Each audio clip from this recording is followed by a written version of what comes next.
looks terrible. It looks like a, you know, like a football wrapped in paper or something. Kind of funny. I've seen some of his boxed packages. He'll put something in a box and it'll be too big for the box, and so the box will be bulging, and then he wraps a bunch of tape around that. It's funny. The Crazy Picker Life with Wheeler, Dealer, and Banana Peeler. Good afternoon. Dealer here with the Crazy Picker Life. Special welcome to fellow pickers and would-be adventurers. Anybody else tuning in for the first time or not a regular, welcome as well. This is a picking show. My family, myself, we buy and sell things on eBay and Amazon. We pick from a varied number of venues, and we have several product lines that we look for, as well as just general cool stuff. Today is Sunday, and we're down at the office as a family watching the Packers NFL game versus the Tennessee Titans. And the Packers just scored, but they are looking a little slow and rough. My wife is a huge Green Bay Packers fan, and I'm on the bandwagon as long as we're married, which I plan to do that for a long time, I guess. Let's see, I think this summer sometime, we're getting close. Must be 19 years coming up this summer. And of course it's November, so that's 6 months away. So we just had our 18th, I guess. I've got my son Sam here. He likes to come in and eat my snacks and drink my water and play with my toys, right, Sam? So if you hear any background noise, there's the Packers going on in there in the dark room, and I'm sure we're going to have some people coming in and out. So I'm going to try to keep my head clear. Now on Sundays I don't work. And we're going on my car. Yeah, just a minute here. What's that, Sam? We're going at Bike Park. Okay, we are going to Fike Park. Now I have to talk because I have to think, okay? So you just play quiet or go in the other room. And I don't mean that in a bad way. We are going to go play at Fike Park after the game, get a 2-for-1 coffee, and take the kids down and play at the park for the afternoon. Okay, so Sundays I don't work during Packer season. We come down here and we watch Packer games as a family. We got some room to spread out down here. We've got all the normal stuff of home, like a fridge and okay, so I want to make this a valuable discussion today, and I had a little distraction over there. If you have kids, you know about distractions, and I'm in Sunday mode where I don't work, but I don't mind talking about business a little bit, which is what I'm going to do here. But I got to focus, so I took myself out of the other room into here, and of course some of my kids like to follow, and that's okay, but it's not okay when I got to think. I got to put something quality up here. I don't want to waste my time or your time. Now when I do a talk like I'm about to do, when I talk about a subject like I'm about to do, it helps me solidify my thoughts. And a lot of times when I do a video like this on a Sunday, I can do this video and then I can just turn off business for the rest of the day. It's almost like I gotta get my quota in for the day, and so when I'm done here, I'll be able to shut down, and that's it the rest of the day. I won't even be thinking about business. I'll just hang with the family. I think that comes from me working fairly intensely throughout the week, and it does take me a little time to shut down. Saturday is still a heavy business day for me. In fact, with my schedule, Saturdays are typically, besides Mondays, Saturdays are my my toughest day. So I don't want this to be a waste for you either. And so if you want to locate yourself where you can jot a few things down, I think it would be valuable to you. Certainly you can watch this video over and over and over until it has 1 million hits. That would be okay with me, and probably be all right for you. Okay, so today's subject is working in the business versus on the business, or working in your business versus working on your business. Or I'm going to talk a little bit about my business, working in my business versus working on my business. Now, there are books out there on this subject, and it's actually the first place that I got introduced to the subject of working on your business instead of working in it. And I'm going to talk about that in a minute. My local food store is carrying organic energy drinks. Crazy world that we're in. It's kind of an oxymoron, organic energy drinks. A shout out to a video out there that I thought was pretty funny. I can't remember if it was Funny or Die or whatever, but it's a trending video right now on energy drinks. It's like a 5-minute video, and it's pretty funny how bad they are for you, and yet the message that they send and how people get hooked on that, myself included. I mean, I'm an old guy trying to pretend I'm a young person, and sometimes I need to fill the gaps or I just don't make it. Okay, so E-Myth is a book out there.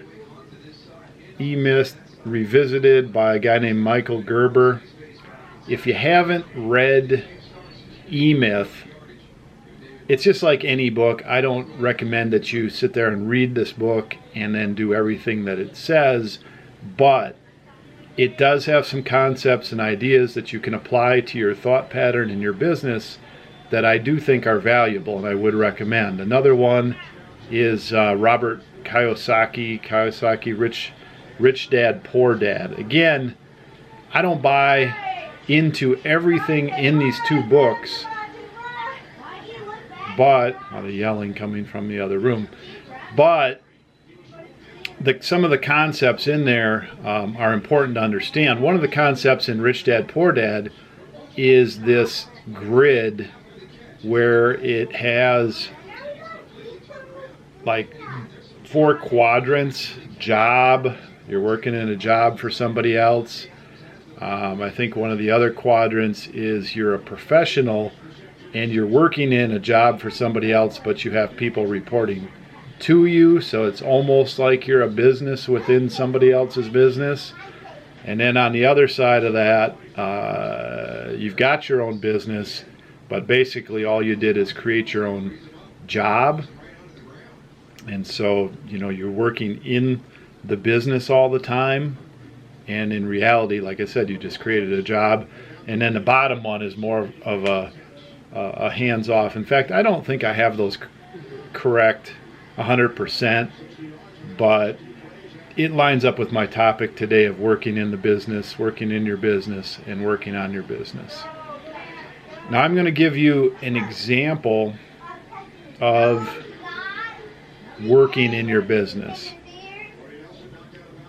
5 or 6 days a week, and in fact I'm starting to take a day off, so depending on how you slice it, 4 to 5 days a week in my business, I pack orders. I'm the person in my business who packs virtually all the orders, 99.9% of the orders. Occasionally, Lon, my wife, will come in and pack something, but usually it's not business related. Or Wheeler occasionally will sell something and pack it up, and it looks terrible.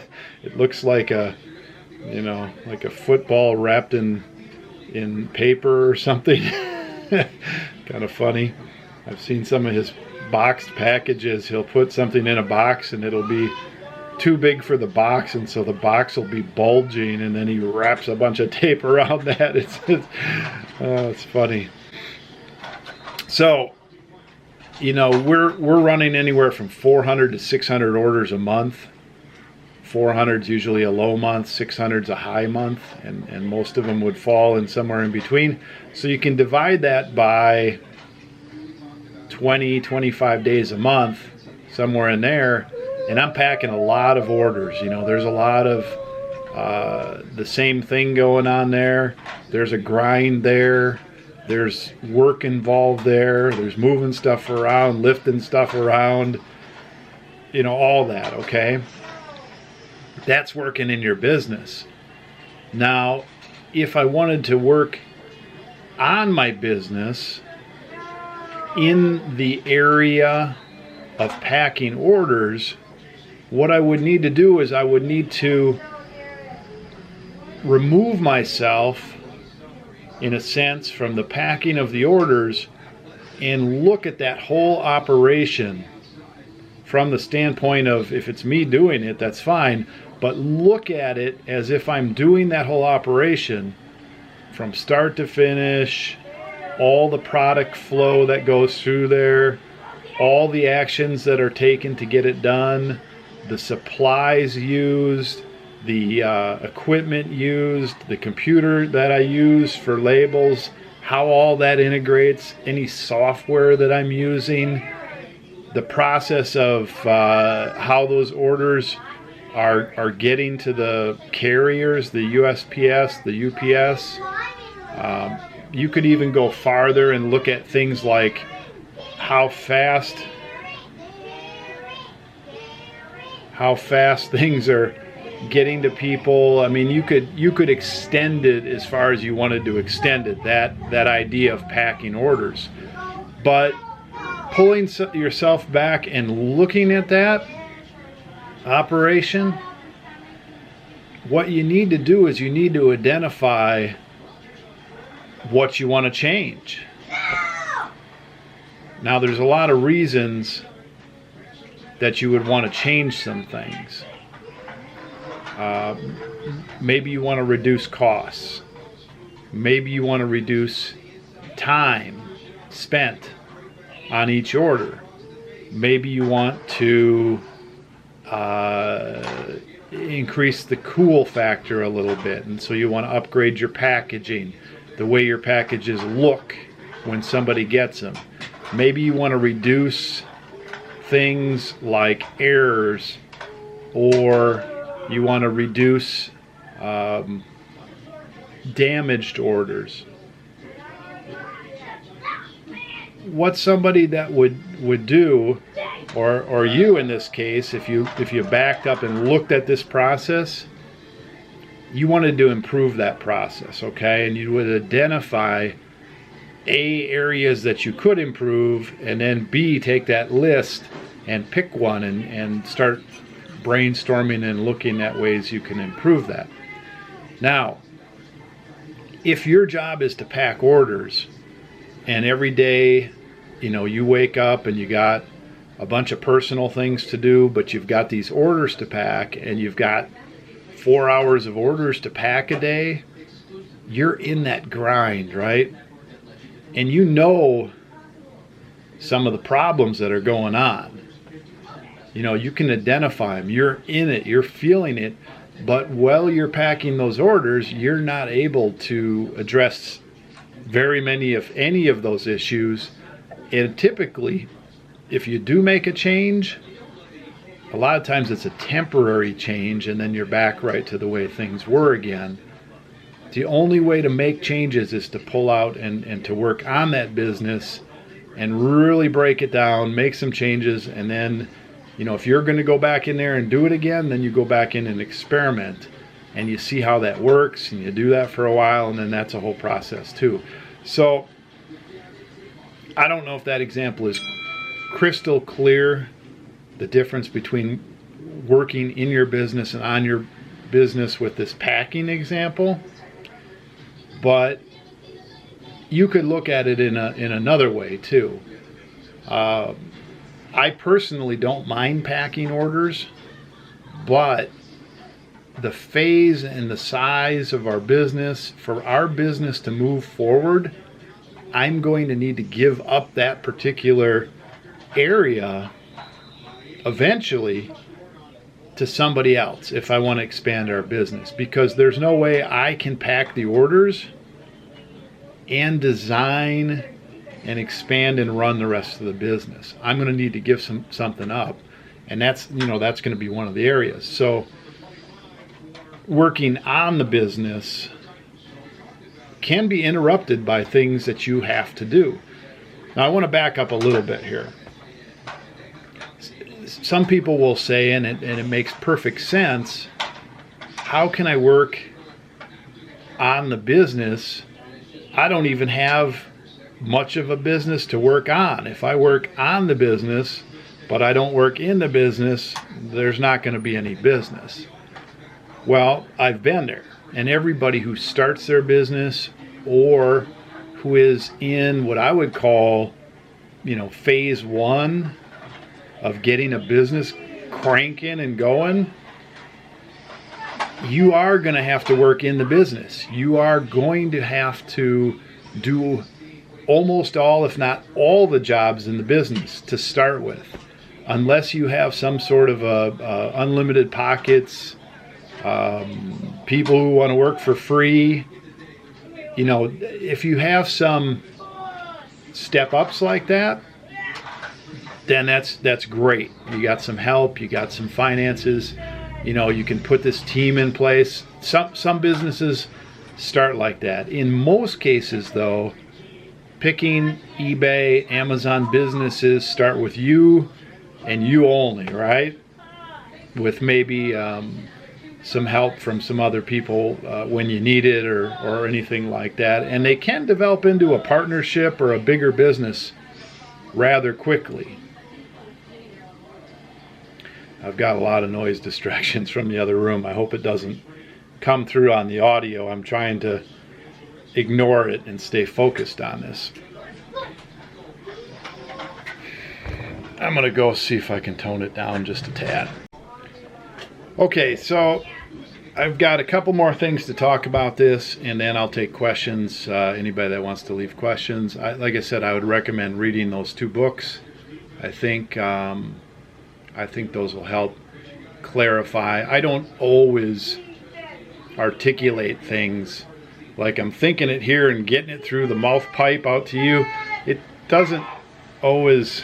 I think the Packers are making a run before halftime. Anyway, two more things I want to talk about, and if anything else pops into my mind, I will. One is my plan, how I'm doing more working on my business rather than in my business, and along with that, how I'm doing it without working 20 hours a day to pull it off. There needs to be a balance, right? And then the other thing is just defining a few more points about the working in the business versus on the business. So, what if you have to go out picking? Well, in this business, you have to get some inventory, right? What if it's just, good grief. What if you need to pack orders? What if you need to list items on eBay? What if you need to take care of paperwork? What if you need to be your own IT person to keep your computer going? What if you need to have inventory and inventory management? What if you need to vacuum your floor? What if you need to answer questions from people who come in? How do you juggle all that? Well, that's a good question. When you're wearing all the hats in your business, there's a lot to do. There is a lot to do. I removed myself. Here I am back here. Poor Lon, she likes to watch the Packer game, and the kids don't really like to watch it, but they can play their arcade games, and what they end up doing is destroying my furniture, acting like they're outside and they think it's a jungle gym, but whatever. We do what we got to do as parents. If you're not a parent, take notes. It's exciting. If you are a parent, you probably understand there's some challenges, right?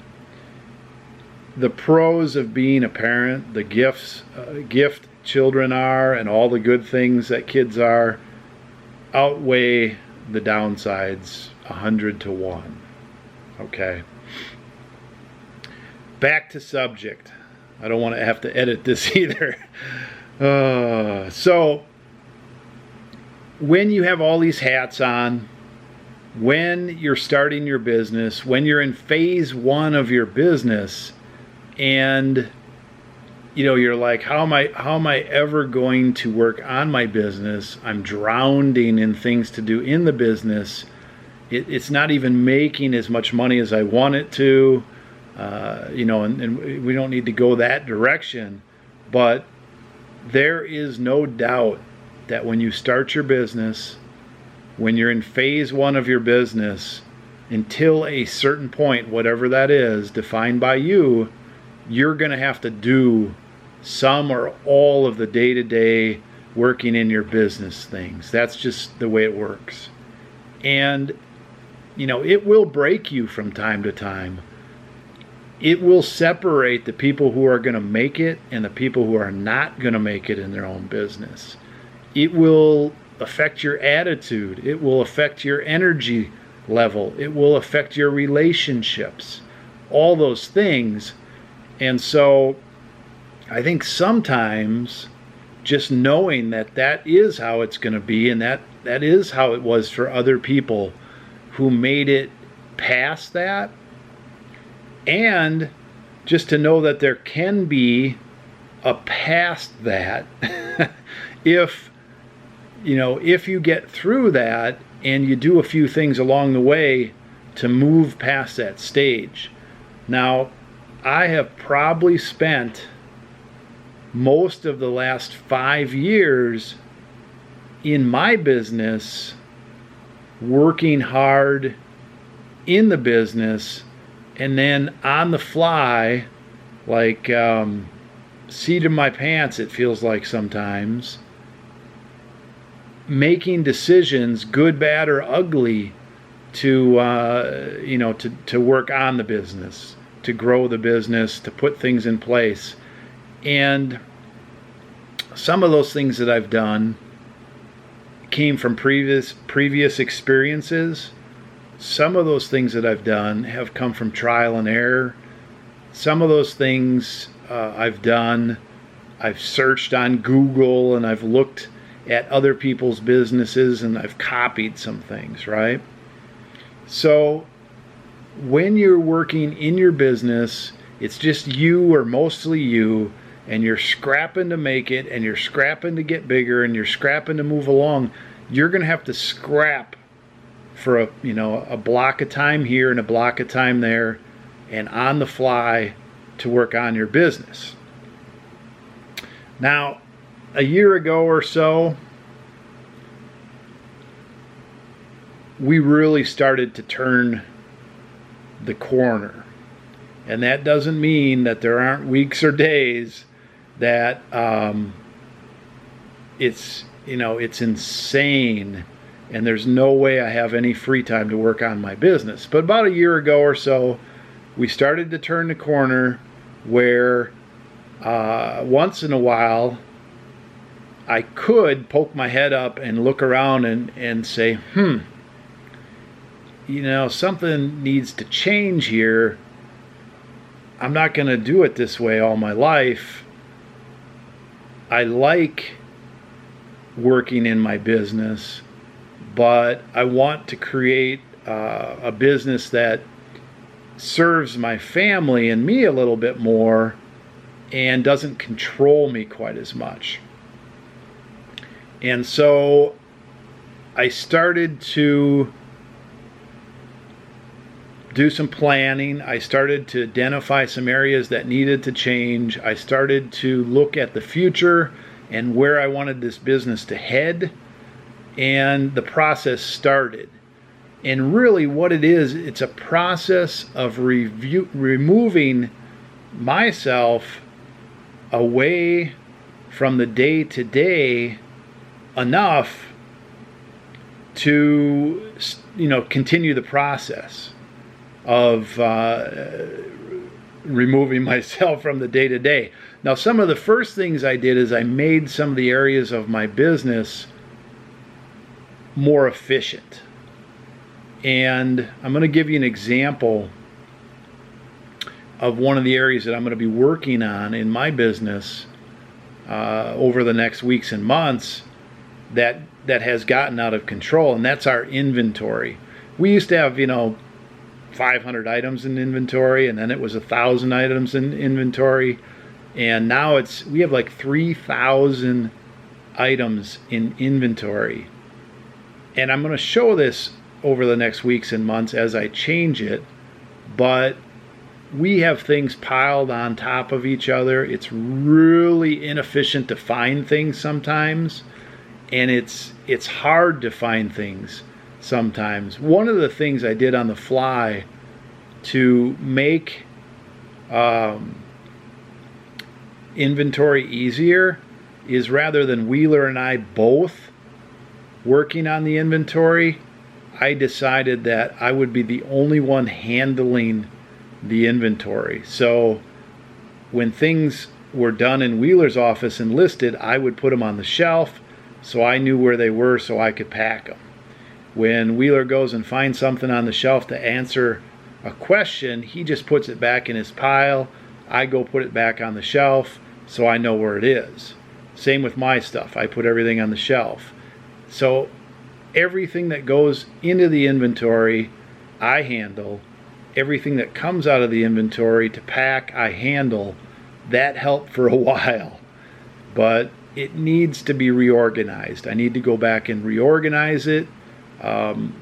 Another thing that I did, more or less on the fly, is I separated the camera inventory from the general inventory.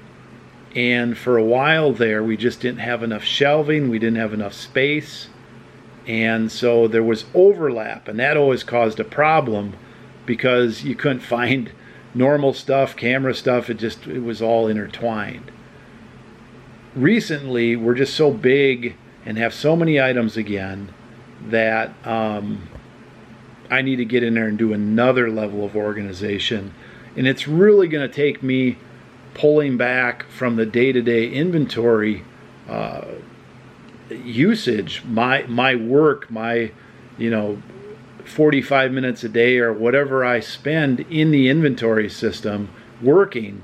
It's going to take me pulling back and really looking at that problem and looking at how to make it more efficient, easier to use, and all that. So I'm going to be doing that. Now, last thing. What am I doing? What have I done in the last couple of months, and what am I going to be doing in the future? I'm not in a position to just say, all right, that's it. I'm done. I'm done packing. I'm done listing. I'm done picking. I'm done doing any sort of bookkeeping. I'm done organizing day to day in the business. I'm not taking orders to USPS or UPS. I'm not making any phone calls. I'm not answering any questions. I'm not in a position to pull myself out of the business and just say, hey, all right, that's going to be assigned to you, Wheeler. Banana Peeler, you're going to do that. Lon, sorry about your job. You're going to have to come in and do that. I'm not in the position to do that. And most likely neither are you. So how do you get from where you are to... I think I'm going to have an organization probably with 4 to 6 full-time people within the next 5 years. We're going to go from myself full-time right now. Wheeler works plenty of hours. He could be considered full-time. Banana Peeler is part-time. Lon is part-time. Kate is not even really involved. My son Ben is 10. He's not really involved. How do I go from where I'm at to the possibility of most of these people being involved either full-time or part-time. Well, it takes planning, and it takes somebody looking at the big picture of where this is heading. And the first step that I'm doing is, instead of working 6 days a week, pretty much every week, the first thing I did is I'm like, okay, I take Sundays off. Right off the bat, that's it. I'm taking another day for myself off. I benefit, my family benefits, we get our life sort of in order. I build better relationships with my family. It's good for my health. It's good for my sanity. It gives me a chance to decompress a little bit. It gives me a chance to not be so much in my business, work in the business, that I pull out a little bit. Now, this week coming up will be my third Tuesday that I've taken off. I haven't been doing it for long. The first two were really weird. I don't know what this Tuesday will be like, but I will not be working Tuesday again. It will be an off day similar to Sundays. I'll probably do a video, a topic of some kind, or if we go and do something, I'll film that. That'll be fun. But it's a day off. I don't come in and pack. I don't come in and list. I have been coming in and taking my orders in, and I don't know how I'm going to address that in the future. But typically on Monday I'll be packing and have all my orders packed before I go home at night. And then on Tuesday I don't pack any orders. I just come in for 5 minutes. I grab a tote or two. I bring them down to USPS. I do some other errands if I have to. And boom, it's like 10 minutes of my day. My people get their orders on time, So I do a little bit. But for the most part, that's a day off. So that's my first step that I put into place, and I think it's going well. It is going well. I think it's going to pay off, and I think it's part of my transition, okay? My next step is on Thursdays. That is going to be a day where I come in and my focus is to hit my list. My list is going to be maybe 5 to 10 items where I need to work on the business, and I'll take one of those and I'll make it a project and I'll start scoping it out and I'll start working on the business. And that should be, that day that I work on Thursday, that should be 80% working on the business. And then since I'm in here, I'll probably firefight a few things and do whatever I need to do a vlog, and work with Wheeler or Banana Peeler if they're in here at all, and all that. But my thrust that day is going to be, hey, I'm not here to work in the business, I'm working on the business. And so I'll have to put aside mainly listing and mainly packing orders, and that kind of stuff will just have to wait. I'll do it on Wednesday, I'll do it on Fridays. So that's my plan. Now I'm hoping I'll be working in my business Mondays. Monday's a killer day. Wednesdays, Fridays, Saturdays, 4 days. I'll be working on my business one day, Thursdays, and then Tuesdays and Sundays, basically I'm off from the business. I think after a couple of months of that, the momentum that I'm going to get in my personal life and working on the business that one day a week, change is going to happen. And it wasn't too many videos ago, 3, 4 videos ago, 5 videos ago, where I laid out my 12-month plan, things that were happening, big things that were happening in my business in the next 12 months. That's going to benefit from this action. And so that's my plan. I can't go cold turkey and all of a sudden become the president of the United States and just, point and have all my advisors do all my things. But I can see 12 months from now, when some of the next phases come in and some of the other things in my day-to-day get taken away from myself, I may be able to spend more time training some other people, seeing the big picture, removing myself a little more from day-to-day, focusing on big-scale projects and things like that. And I'm going to probably be able to step away at least another day and not necessarily take it off, but just,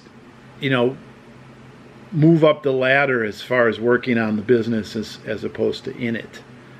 And eventually, who knows where that's going to lead. I mean, I'd like to pick a little bit more. I'd like to attend some of these big auctions, where you travel and go to a big auction. I really like the buying end of things. So now, here's where the rubber hits the road.